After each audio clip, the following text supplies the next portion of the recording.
Welcome to Within the Frame, where we delve into the most up-to-date stories across the globe. I'm Kim Mok-yeon.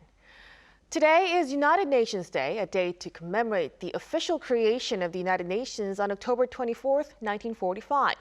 It's a significant occasion that highlights the vital role the UN plays in fostering international cooperation, peace, and security. Now, since its establishment, the organization has been at the forefront of addressing global challenges from conflict resolution to humanitarian aid. Now, on this day, we reflect on UN's accomplishments and the ongoing need for multilateral diplomacy in an increasingly interconnected world. To gain deeper insights into these themes, we are joined by Oh Joon, the former South Korean ambassador to the UN. Welcome to the program, Ambassador Oh. Thank you.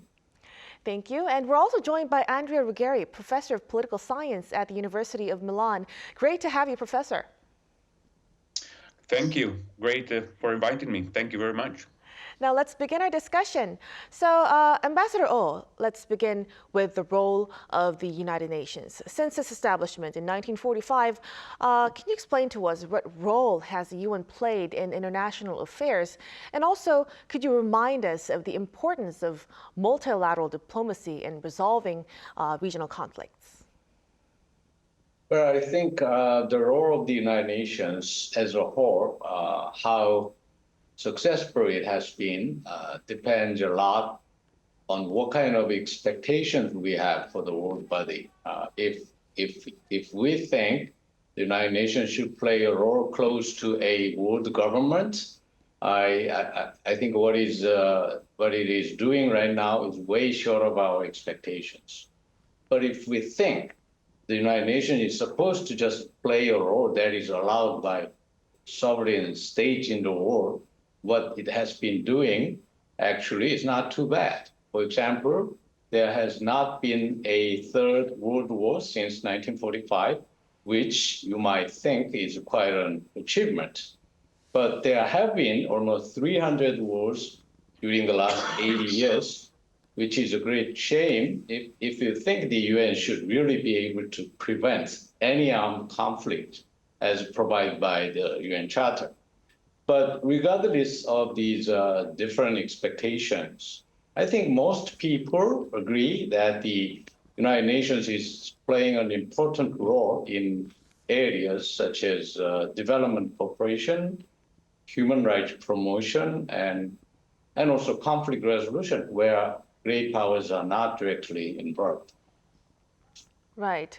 So UN's role is definitely evident in this context. Now, since January of this year, South Korea has been serving as a non-permanent member of the UN Security Council. Professor Ruggieri, what are the responsibilities of a non-permanent member? And why has the presence of non-permanent members been increasingly significant recently? So the UN Security Council has 5 permanent members and 10 non-permanent on rotation, every 2 years. So a major difference is that the permanent members that are those that were the winners of World War II have the veto power. So they can stop discussion and resolution in the Security Council. The non-permanent members that are on rotation represent also geographically areas. They actually vote and also have a very important role in the preparation of the works, but also in the rotating presidency of the UN Security Council. So on this aspect, I think is essential the role of non-permanent members for a couple of reasons. And by the way, the Republic of Korea is the 3rd time a non-permanent member, and clearly is a country that has an experience on working within the multilateral framework of the United Nations, but also has a very strong support of peace operation and peace building. So I think in this moment where there is a catch-22 situation, that means that the permanent member tend to disagree on most of the matters. The role of non-permanent members is extremely important to mediate, to bring issue to the table. So the first central role of non-permanent members, I think, is really to reiterate the importance, centrality, and salience of international rule of law. The importance that in a multilateral system is not only the logic of power and the grammar of violence, but actually the international law is central. The other aspect that the non-permanent members have developed more and more is actually bring more information and transparency about the work of the Security Council.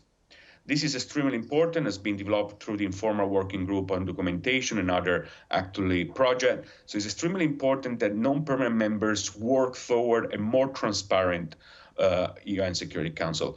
And as I mentioned before, the rotating presidency is extremely important.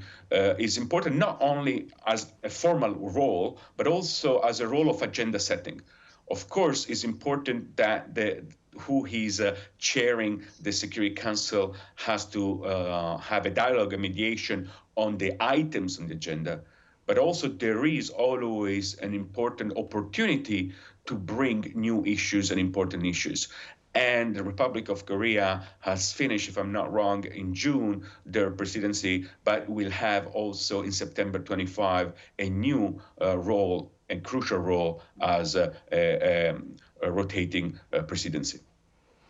Right. So as Professor Ruggieri just mentioned, permanent members have veto power. They give the green and red light. And non-permanent members could mediate and raise an issue to the table. Ambassador Oh, as a non-permanent member of the Security Council this year, do you believe South Korea has actively raised awareness of the seriousity of security issues in the peninsula? And how would you assess such effort? Well, the security issues on the Korean Peninsula have always been one of the important issues on the agenda of the Security Council. And as pointed out by Professor Ruggieri, during South Korea's presidency of the Council last June, for example, there was a meeting on arms trade between North Korea and Russia, as well as a meeting on human rights in North Korea. But of course, during South Korea's presidency, there were other important issues as well, such as cyber security, children in armed conflicts, and conflict prevention and peace building as well. Also, outside the Security Council, maybe related to the Security Council, the United States, South Korea, and Japan announced last week a new team to monitor the UN sanctions on North Korea in response to the termination of the UN expert panel due to the opposition of Russia and China. So all in all, these efforts taking place in or around the Security Council, they are of significance. Yes. And Ambassador, during your tenure as South Korea's ambassador to the UN, South Korea was also a non-permanent member of the UNSC. How much do you think a country's involvement in discussions related to its own domestic issues garner interest of Security Council members? Security Council members, whether they are permanent or non-permanent, they are supposed to devote themselves to the most important mandate of the Security Council, which is maintaining international peace and security. But of course, these members are also all independent states with their own national interests. And they, more than often than not, they have different levels of concern on different issues.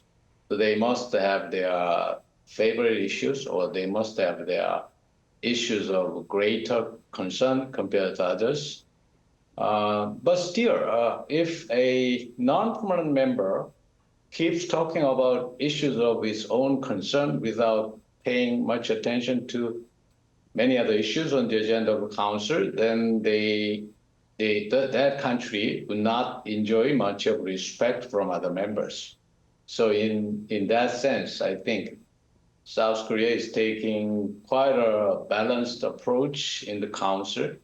South Korea is trying to contribute to all work of the council. Right. And staying with the situation in the peninsula, Japan's term as a non-permanent member ends this year, and with South Korea, U.S., and Japan all participating in the Security Council, Ambassador, as you mentioned a while ago, there's a trilateral team.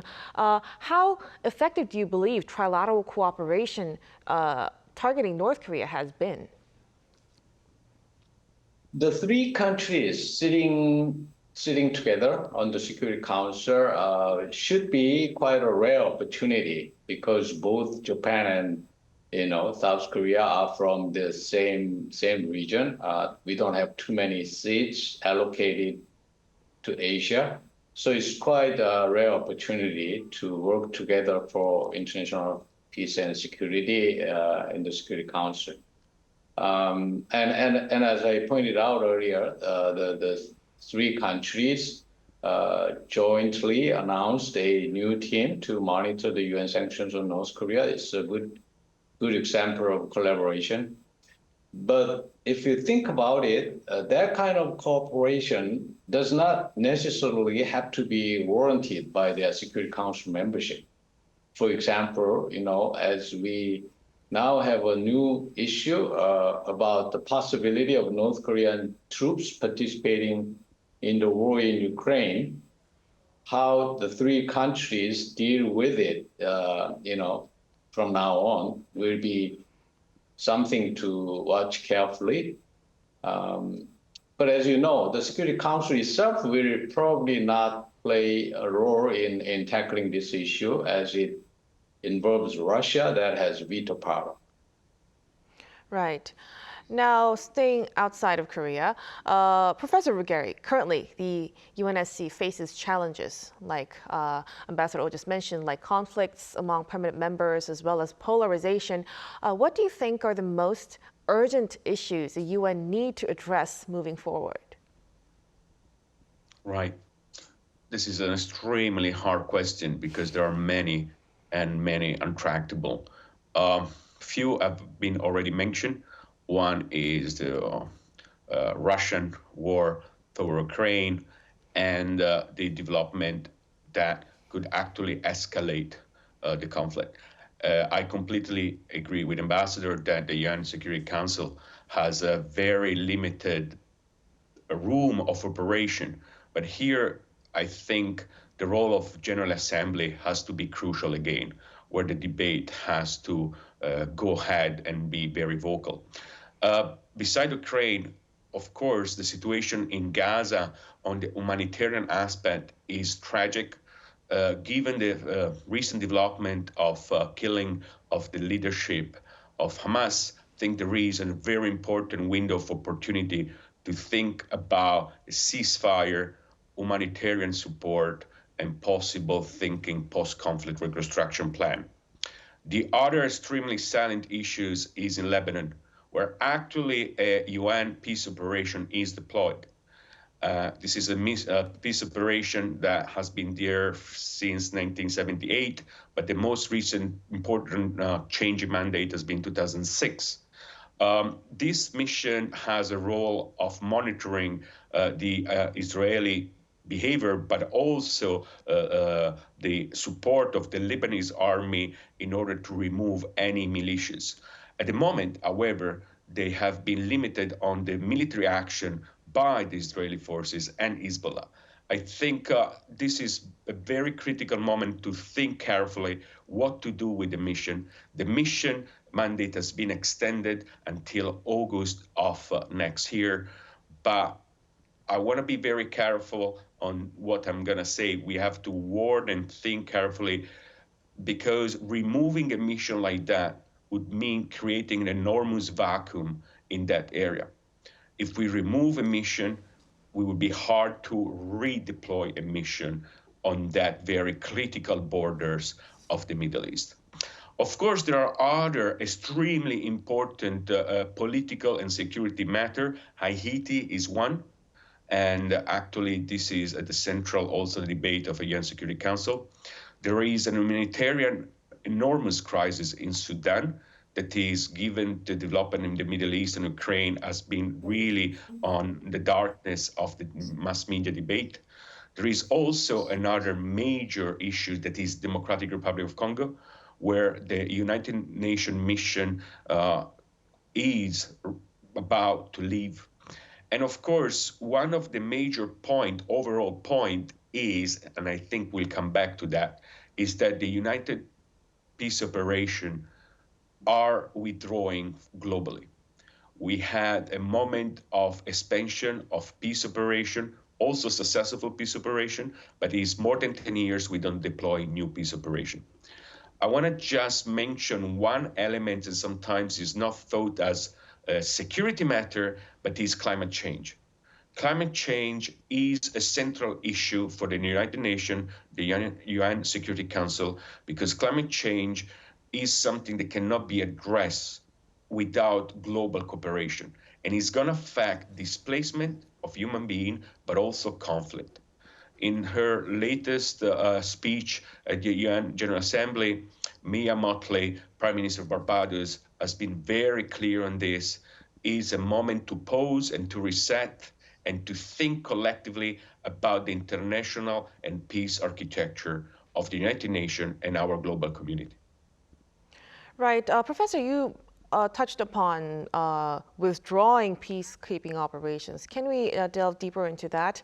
In what ways can the UN improve its effectiveness in peacekeeping operations in conflicting zones across the globe? So, briefly, I want to just share some thoughts and actually evidence-based analysis of peace operation. Because usually we read the newspaper, we listen on television about peace operation when there are tragic events. What I'm saying is that if something goes fine, usually we don't listen. And most of the evaluation globally of peace operation have been very supportive. At the moment, however, we have something that is, as I mentioned, a block situation among the P5. And even though we are at the highest peak since the end of World War II of conflicts and civil wars, we are not supplying peace operation in the last 10 years. We actually have been withdrawing major peace operation, and I can remember Mali for a case, but also, as I mentioned, DRC. So what are the major necessity for peace operation? First is to rethink the future of peace operation.